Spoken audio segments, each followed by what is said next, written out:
தென்காசி ஆகிய 3 மாவட்டங்களுக்கு இன்று மிக கனமழை எச்சரிக்கை விடுக்கப்பட்டிருக்கிறது. விவரங்களை செய்தியாளர் தாய்மானவன் கேட்கலாம். தாய்மானவன் வணக்கம்.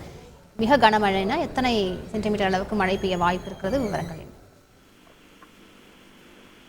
தமிழகத்துல அடுத்த 5 தினங்களுக்கு கனமழை பெய்ய வாய்ப்பிருப்பதாக இந்திய வானிலை ஆய்வு மையம் எச்சரிக்கை விடுத்திருக்கக்கூடிய நிலையில தமிழகத்துல வருகின்ற 19ஆம் தேதி வரை கனமழை பெய்ய வாய்ப்பிருப்பதாக இந்திய வானிலை ஆய்வு மையம் தெரிவித்திருந்தது. இதன் காரணமாக இன்று காலை தமிழகத்திற்கு மஞ்சள் நிற எச்சரிக்கை என்பது விடுக்கப்பட்டது. இந்த நிலையில தமிழகத்துல இன்று 3 மாவட்டங்கள்ல மிக கனமழை பெய்ய வாய்ப்பிருப்பதாகவும் 11 மாவட்டங்கள்ல கனமழை பெய்ய வாய்ப்பிருப்பதாகவும் தற்போது சென்னை மண்டல வானிலை ஆய்வு மையம் அறிவிப்பை வெளியிட்டிருக்கிறது.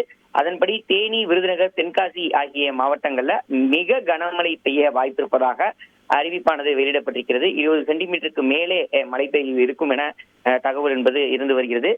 18ஆம் தேதி 4 மாவட்டங்களுக்கு மிக கனமழை எச்சரிக்கை என்பது விடுக்கப்பட்டிருக்கிறது. தென்காசி, தூத்துக்குடி, திருநெல்வேலி, கன்னியாகுமரி ஆகிய 4 மாவட்டங்களுக்கு இந்த மிக கனமழை எச்சரிக்கை என்பது விடுக்கப்பட்டிருக்கிறது. இதேபோல் 19ஆம் தேதி 6 மாவட்டங்கள்ல மிக கனமழை எச்சரிக்கை என்பது விடுக்கப்பட்டிருக்கிறது. வருகின்ற 19ஆம் தேதி நீலகிரி, கோவை, தேனி, தென்காசி, திருநெல்வேலி, கன்னியாகுமரி ஆகிய மாவட்டங்கள்ல மிக கனமழை எச்சரிக்கை என்பது விடுக்கப்பட்டிருக்கிறது. இதன் காரணமாக இன்றைய தினம் 3 மாவட்டங்களுக்கு அந்த மிக கனமழை எச்சரிக்கை என்பது விடுக்கப்பட்டிருக்கக்கூடிய நிலையில அடுத்த 24 மணி நேரத்தில் இந்த மாவட்டங்கள்ல 10 சென்டிமீட்டருக்கு மேலே அதிகமான கனமழை பெய்ய வாய்ப்பிருப்பதாக வருவாய் மற்றும் பேரிடர் மேலாண்மை துறையின் சார்பில் எச்சரிக்கை என்பது வழங்கப்பட்டிருக்கிறது. எனவே தேனி, விருதுநகர், தென்காசி ஆகிய 3 மாவட்டங்களில் இருக்கக்கூடிய மாவட்ட ஆட்சியர்களுக்கு முன்னெச்சரிக்கை நடவடிக்கையை மேற்கொள்ள வருவாய் மற்றும் பேரிடர் மேலாண்மை துறையின் சார்பில் சுற்றறிக்கையும் அனுப்பப்பட்டிருக்கிறது. முழு விவரங்களுக்கு நன்றி தாய்மானவன்.